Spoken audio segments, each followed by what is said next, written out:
Kizamde! Hop on the beat!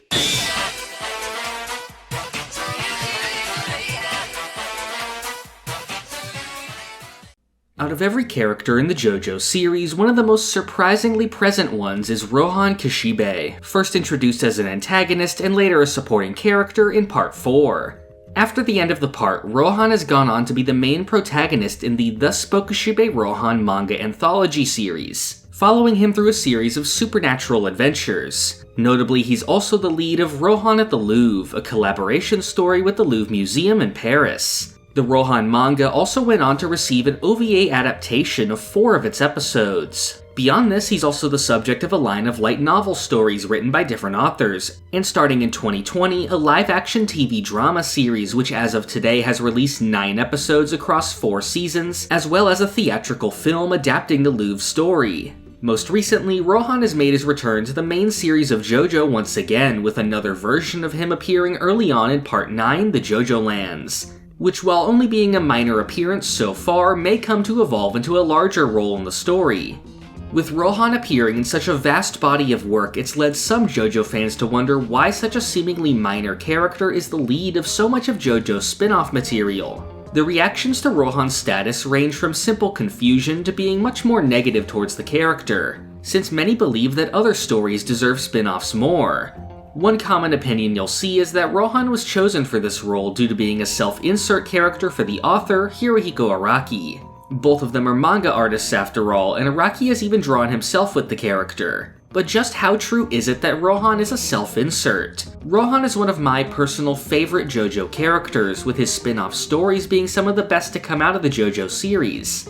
So I want to take a deeper look at Rohan's creation and his role in the overall series to hopefully answer the question of whether or not he's really an Araki insert. Rohan made his debut in Chapter 53 of Part 4's manga, where he is introduced as yet another minor stand-user antagonist for the characters to defeat. After this, he eventually returned as an ally, helping Koichi in the Ghost Alley and getting involved in the mystery behind Reimi's killer. Notably, Rohan is actually the one with a personal connection to Reimi instead of any of the other main characters. In his book, Manga in Theory and Practice, Araki discusses how Rohan came to evolve over time. He says that initially Rohan was not intended to be an important character, but after drawing him he liked how he worked and started to utilize him more throughout the story. He says that he deliberately tried to make Rohan's personality and design not overlap with Josuke or Koichi so he would stand out. And I think that idea shines through very clearly with one of Rohan's main features, his abrasive personality, setting him apart from most of the cast. Rohan's primary traits since his introduction are his curiosity and a creative passion that causes him to pursue reality. Rohan believes that for his manga to be worth anything, it has to be based in reality, meaning that for him to effectively portray something in his story, he has to see and understand it himself. In one of his earliest appearances, Rohan is shown studying a spider. He finds the name of the type of spider, where it came from, and studies its movements. He then goes on to see how the spider reacts to pain and how it suffers before death, before finally figuring out how the spider tastes. He does all of this just so that the next time he draws a spider, it will be closer to reality. Of course, Rohan at this stage is a villain and his methods go too far, but I believe his philosophy of pursuing reality is to some degree something that many artists, including Araki himself, possess. In parts of JoJo that take place in other countries, Araki has taken research trips in order to better understand the area. Prior to Part 3, he and his editor Ryosuke Kabashima actually visited Egypt, which inspired many of the concepts we saw with the introduction of stand users. Part 6 had Araki heading on a tour of a real American prison, and he visited the American Southwest before Steel Ball Run. Most recently, Araki traveled to Hawaii to prepare for the JoJo Lands. Notably, Araki takes his research photos himself and seeks out small details like local plant life or textures of nearby architecture. He also went out of his way to see places that tourists won't go, to understand what life is like for the Hawaiian locals. Araki says that by actually seeing the locations in person, he can portray them in the manga as something that actually happened, in turn making the world believable for the reader and improving the story. Rohan is shown to have similar methods, although they are of course exaggerated. Many Rohan stories see him travel the world for inspiration and go to great lengths to witness an undisturbed reality. Many chapters see Rohan putting himself in mortal danger or breaking the law just to find some more material. In the story Mutsukabe Hill, Rohan even bankrupts himself by purchasing an entire mountain range, just to prevent a resort from being built there which would disturb the phenomenon he wanted to study. The embodiment of Rohan's desire for reality is seen with his stand ability Heaven's Door.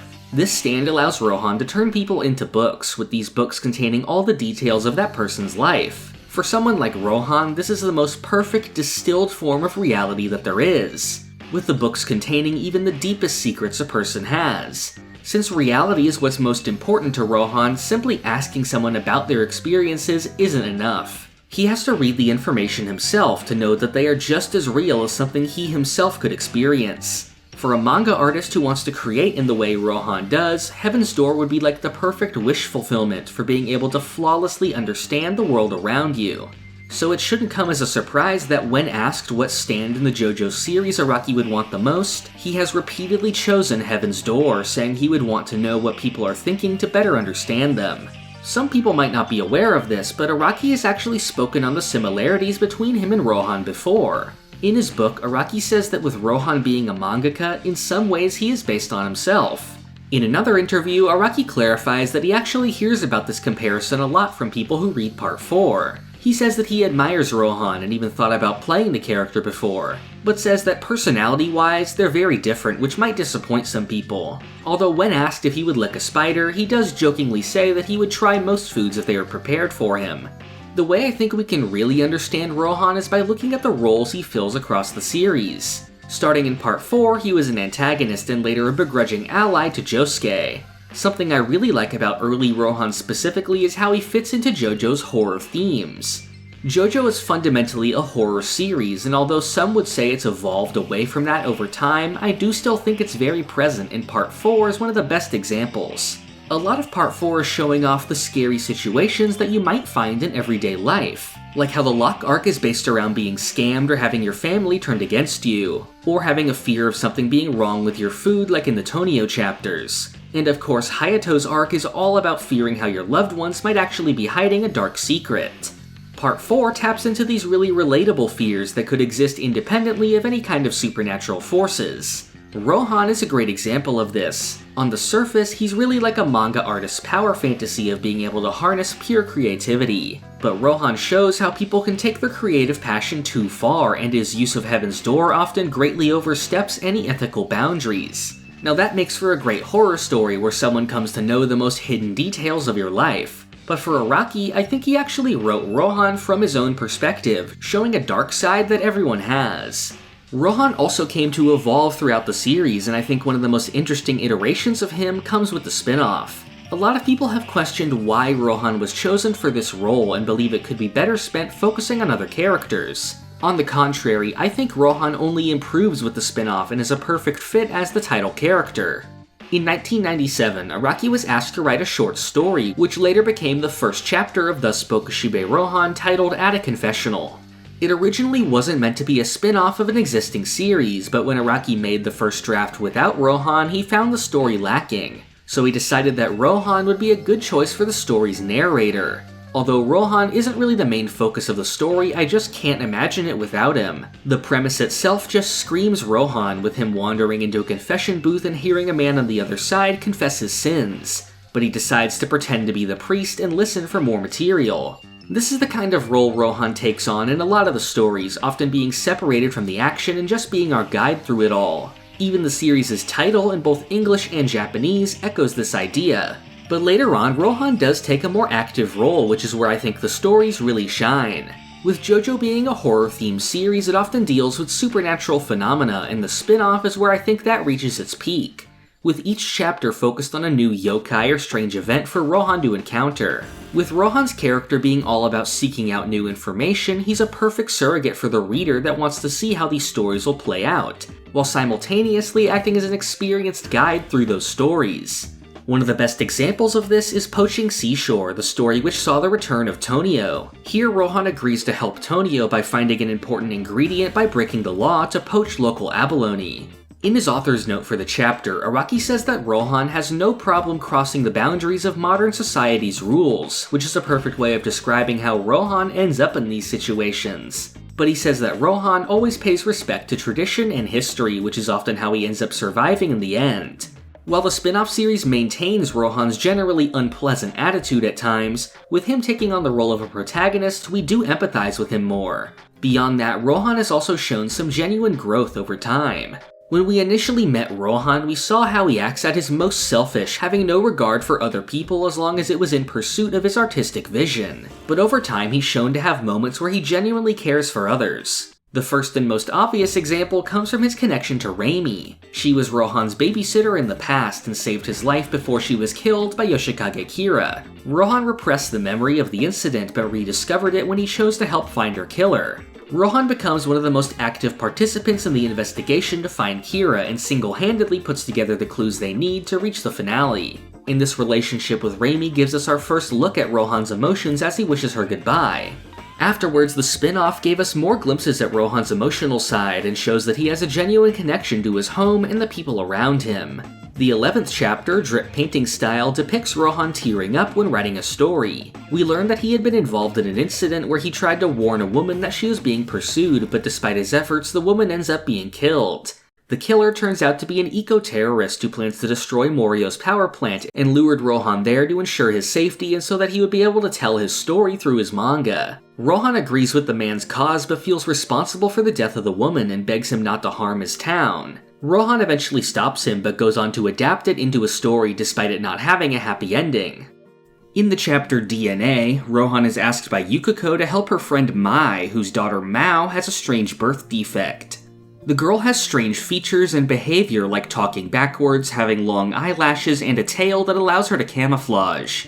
However, once Rohan reads her with Heaven's Door, he refuses to help since Mao's condition isn't a disease, but an expression of who she truly is through a kind of physical stand ability. He tells Mai to reconsider what she thinks of as normal and that she should instead accept her daughter for how she is. This decision is pretty respectful coming from Rohan, who may have overstepped those boundaries in the past. While Rohan doesn't play much of a role in the rest of this story, the fact that he refused to help was actually necessary for Mai meeting a man who turns out to be Mao's biological father, who is also a kind of reincarnation of her deceased husband. When Yukiko tells him about this at the end of the story, he plays it off but seems pretty satisfied that everything worked out. Another person Rohan is shown to genuinely care for is his editor Izumi. Like any artist and their editor, the two can at times be seen as adversaries. Her very existence as someone who can alter Rohan's work makes her a kind of dampening force on Rohan's raw creativity, and she's a natural foil for Rohan across the manga and its adaptations. In his book on how he creates villains, Araki writes that he actually considers Izumi to be a kind of antagonist for Rohan. With this, we can see another parallel between Araki and Rohan, with this idea of a back and forth between an artist and editor being something that he would have experienced many times in the past. While not a villainous character, Izumi acts as a natural opponent for Rohan's main goal of pursuing reality, and she's been shown trying to alter Rohan's work even without his permission. Izumi made her debut in the chapter Millionaire Village, where she and Rohan visit a remote mountain villa where they're forced to follow the rules of etiquette or run into misfortune. Rohan is shown to often be annoyed with Izumi's simple thinking, which he feels gets in the way of his work. But when Izumi inadvertently breaks the rules and learns that her mother and fiancé died as a result, he begs their host to forgive her. Despite showing annoyance with Izumi, he sees that like any person, she just wanted to be happy, and only got in this situation because she was trying to give him something to write about. He goes on to put himself directly in danger to be able to save her. Through interactions like this and many others throughout the spin-off, we see how Rohan has evolved. When before he would simply view something like Izumi as an obstacle to his creative goal, we can see that he now views how all people contribute to reality in their own way, and because Rohan considers that reality so precious, he'll always fight to protect it. With all that being said, is Rohan a self-insert? Well, there simply isn't a concrete answer to that. While not being a direct substitute for Araki, I believe Rohan acts as a way for him to exaggerate his own eccentric thoughts and behavior in service of telling a good story. The way I see it, rather than being a direct parallel to Araki, Rohan is a completely unique portrayal of an artist that could have only ever been created by Araki. And that's part of why Rohan has come to be one of my favorite JoJo characters. Rohan is portrayed as a genius in his craft, and I think he's a very complex character that shows both the good and bad that comes from that. Rohan simultaneously acts like a surrogate for Araki's point of view, as well as a sort of model for the kind of person we all aspire to be. Rohan's character shows off how all people are flawed in different ways. in that it's because of those flaws and not in spite of them that they're able to create works of art.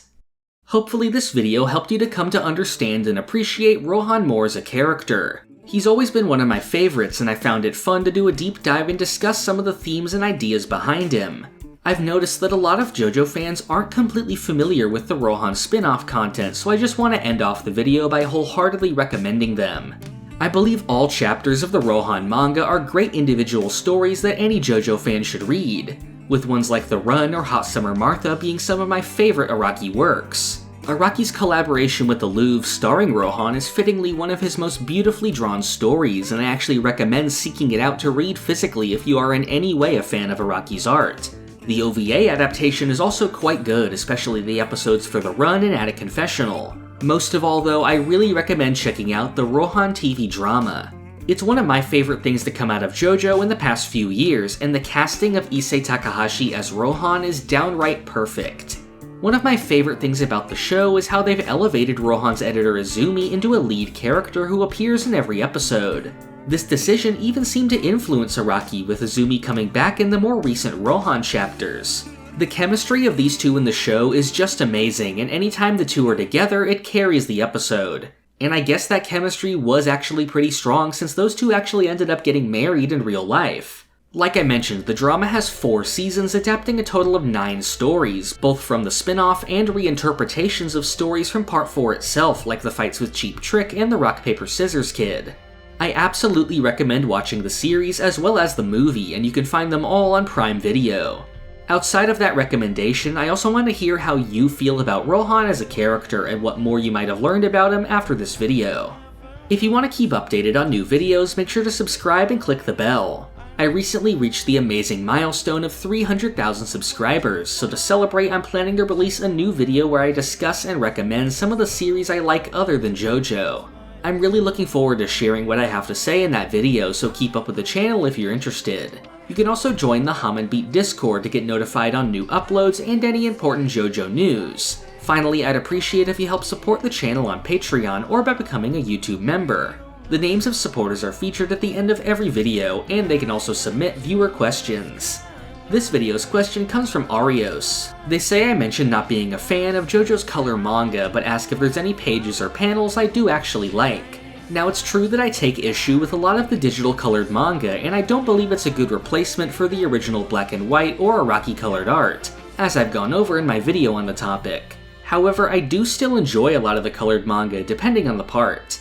Certain parts like Part 2 or early Part 7 are frankly hideous, which I believe is as a result of being some of the earlier ones colored. However, I very much enjoy Parts 4, 5, and 6 colored, as well as later Part 7 where the colors drastically improve. I think overall, JoJolion is the best colored part, with certain characters and stands turning out really good looking. On the topic of Rohan, I also think the scans for the spin-off are consistently well done. If you want to submit a question, you can become a patron or member at any tier and then submit them in the Patreon community chat or in the members-only community post on YouTube. I try to answer one question per video, so please leave as many as you want. Thank you for watching. This is the part of the video where I thank my $5 and up patrons. Thank you to Sloth Dog, Doorbell, Crayon, Rigovids, Zucato, Pumpkin Doge, Marrow, Gatling Grove, Sponge Cake, Cakext, Feliciano Rabaja, Rayana Meme, Christian McDonough, Emmanuel Etienne, Pulse Dog, Zach Greenfield, FIFO, Rob Goliath, Jacob Smith, Big T, Sea Manga, Minty, Gold, Red Hot Mayonnaise, Jolene, Monticelli, Zenkai, Royal Slush, Keenan, Perry, Noland, John Braun, Cho Henshin, Saint Bobo, Max Verstappen, Kira Not Yoshikage, John Garcia, and Love Second.